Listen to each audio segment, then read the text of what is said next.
여보세요. 네, 여보세요. 예, 안녕하세요. 반갑습니다. 안녕하세요. 네. 예, 어느 쪽 궁금하세요?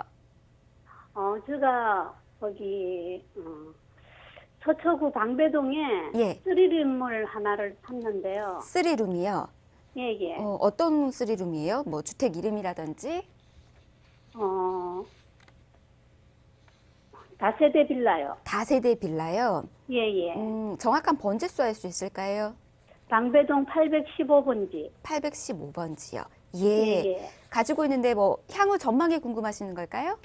예, 향후 전망이 궁금하고 네. 이제 전세가 만기가 돼 가는데 아, 네네. 그걸 어떻게 보유를 해야 될까, 어떻게 할까 그게 궁금해서요. 알겠습니다. 매도 가능성도 좀 있어 보이니까 저희가 전망들 좀 꼼꼼히 따져드리도록 하겠습니다. 대표님 바꿔드릴게요. 인사 나눠보세요. 네, 네. 안녕하세요. 네, 안녕하세요. 네, 반갑습니다. 우리는 그 다세대에 대한 어떤 다세대를 어떻게 바라볼 거냐, 어떤 네. 시각으로 바라볼 거냐 하는 것부터 정리가 되어야 될 것 같은데, 아파트 시장 보듯이 다세대를 보시면 안 돼요. 네, 절대로 그렇게 보시는 게 아니에요. 네, 자, 우선 지금 말씀하신 이 물건은 지금 보니까 방배동 815번지고요. 네, 815번지는 내방역에서, 여기가 이제 내방역이에요. 네, 내방역에서 뭐 약간 거리는 있는데 그렇다고 되게 멀지는 않고요. 네, 그렇게 돼 있어요. 근데 다만 옆에 보면은 이렇게 해서 여기가 방배 6구역인데 방배 6구역 재개발에서는 재건축 구역에서는 벗어났어요. 그러니까 이 물건이 개발이 되지는 않는다는 거죠. 네, 개발 구역에서는 벗어났으니까요. 네, 자, 개발이 되지 않는 다세대라고 그랬어요. 네, 다세대는 어떻게 바라볼 거냐? 이것이 이제 우리가 풀어야 될 과제예요. 자, 한번 네. 같이 말씀을 나눠보시죠. 이 다세대는 방이 몇 개인가요? 3개요. 예? 방이 3개요. 방이 3개군요. 쓰리룸이군요. 네, 쓰리룸은 보통 크기가 네, 거의 한 전용으로 따져서 거의 한 18평 가까이 되거든요. 네. 대충 이거는 몇 평인가요? 제가 알기로는 뭐 24평형이라고 얘기는 했었는데 그러면은 16점 얼마가 나오는 것 같아요. 16, 17, 18 요 정도쯤 될 것 같고요. 예. 매수는 얼마에 구입을 하셨죠? 5억 7천에 5억 7천에 구입을 하셨군요. 예, 분양을 받았어요. 분양을 받았군요. 이게 언제 분양받은 건가요? 16년도요. 16년도에 16년에 받았고. 그러면 그때 받아서 언제 입주를 하셨나요? 16년도 바로 입주를 했는데 바로 7월인가 8월쯤 된 것 같아요. 예, 그때 전세는 얼마 주셨어요? 4억 8천요. 4억 8천을 줬고 네. 전세. 그러면 투자 금액은 그때는 9천만 원 정도 된다, 그죠? 네. 9천만 원 투자를 했고, 그러면 이제 16년이니까 17, 18 같으면 한 번 전세가 더 만기가 지났겠네요. 예, 예. 그땐 지금은 전세 얼마 있나요? 지금 그냥 그대로 있어요. 전세 가격 더 올리지 않았나요? 예. 왜요? 그때 올릴 때 별로 안 좋았던 것 같아요. 그래서 못 올렸어요. 전세 가격이 그 시세가 더 올리기 좀 힘든가 보죠? 예, 그때 그 당시에 그랬던 것 같아요. 2년 전에. 우리가 이제 이런 거를 일단 갭 투자라 그러는 거예요. 예, 갭 투자는 매매 금액에서 전세 금액을 뺀 금액, 그걸 이제 갭이라고 하거든요. 네, 이 갭 투자는 개발이 되지 않는 한 전세 금액이 상승되면서 네, 우리가 투자한 돈이 회수가 되어 나오는 거예요. 네, 그러면은 이 갭이 크면 클수록 전세 금액이 많이 상승해야 돈이 다 나오겠죠. 예, 예, 작으면 작을수록 전세 금액 조금만 상승해도 나오겠죠. 네, 그러면 결국에는 갭 투자는 1번, 갭이 작은 것이 좋죠. 예, 예, 그다음에 두 번째는 우리가 다세대 아파트도 전세 끼고 사면 갭 투자예요. 네, 예, 자, 그러면은 이런 다세대의 갭 투자는 어떻게 볼 거냐? 그러면 다세대 중에서도 방이 3개짜리가 있고 네, 또는 방이 2개짜리나 아니면 1.5룸 이런 거 들어보셨죠? 예, 예. 원룸의 복층 이런 것들이 있고 두 가지 종류로 크게 대변된다면 네. 자, 방 3개짜리는 혼자 사는 사람이 일로 들어갈까요? 아니겠죠. 많죠. 예, 예. 왜냐면은 아무리 가격이 저렴하다 하더라도 방 2개짜리보다는 가격이 높기 때문이죠. 그렇죠? 네.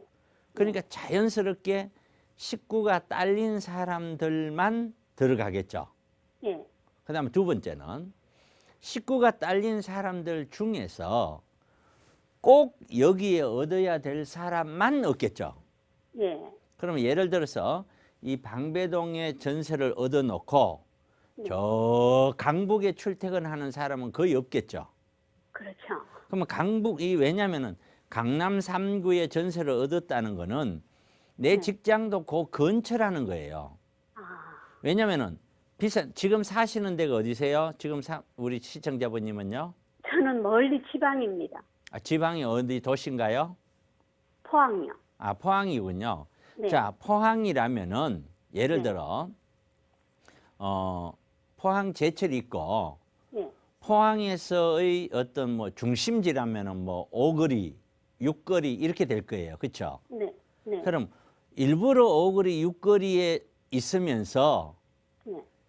영덕이나 뭐 흥해나 이쪽으로 출퇴근할 이유는 없죠. 왜냐면은 흥해 쪽이나 그쪽으로 가면 가격이 더 저렴하니까요. 예.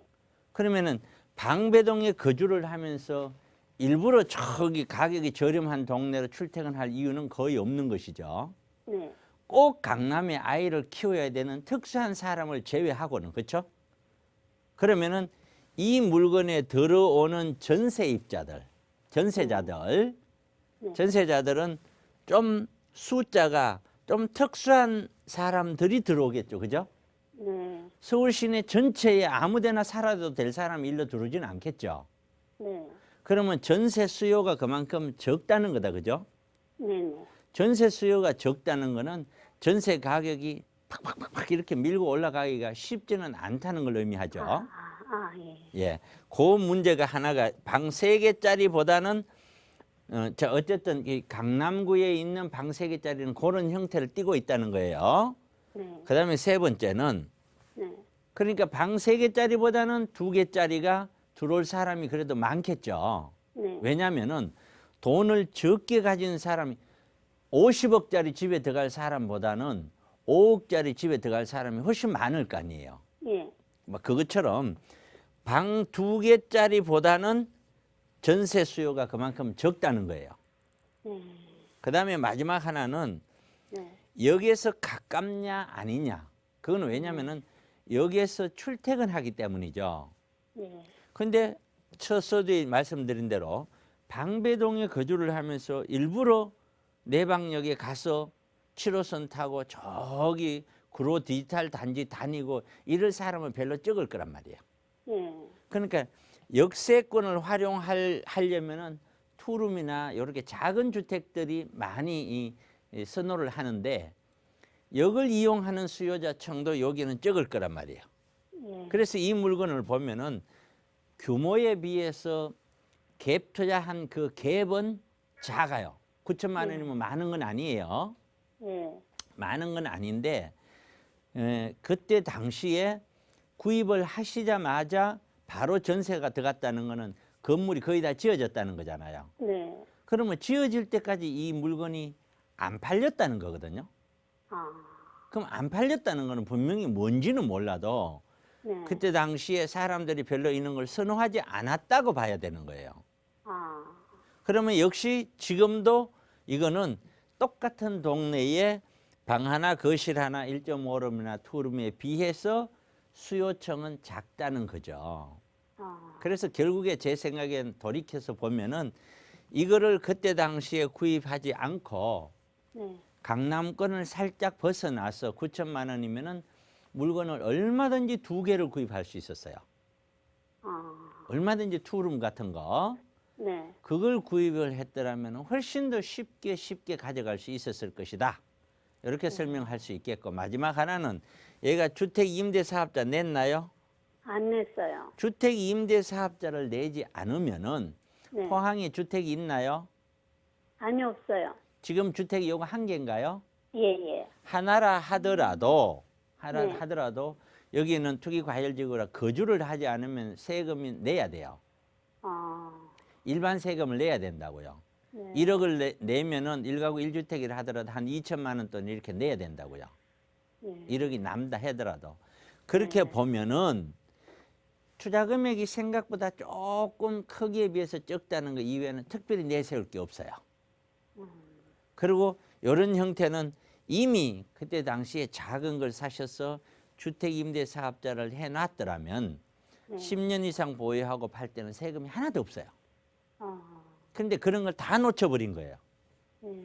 그러면 지금에 와서는 이 정도 크기라면은 아파트에 못 들어갈 또 특수한 사람들 중에 식구들이 여기 살아야 될 사람들, 그 사람들 위주의 수요니까 수요층이 작으니까 저라면은 한 번쯤 매도를 하시고 차익을 가지고 좀 작은 쪽으로 나누어서 2개든 3개든 나누어서 다시 한번 투자 들어가는 쪽이 맞다라고 저는 봐요. 예, 그렇게 한번 고려를 해보세요. 예, 그럼 지금이라도 매도를 하는 게 좋다는 말씀이죠? 예, 저는 그렇게 생각을 합니다. 예. 더 놔둬서는 별로 좋은 건 없고요. 아니요, 별로 좋은 게 없다기보다는 방 3개 치고는 가격이 굉장히 저렴한 거예요. 예. 저렴한데 뭔가 좀 제 혼자 생각인데 네. 제 경험치상 방 3개짜리라도 이 정도 같으면은 이게 분양가가 이게 4억대가 아니라 그보다 훨씬 높아야 될 것 같거든요. 근데 뭔가 구조가 뭐 그렇다거나 뭔지는 모르겠는데 제가 그 집을 본 적이 없으니까 그렇게 오래 가져가야 될 물건으로 보여지지는 않는다는 거예요. 이거보다는 작은 쪽으로 옮겨놓고 오래 가져가는 것이 맞다는 거예요. 자, 그렇게 참고하십시오. 네. 네.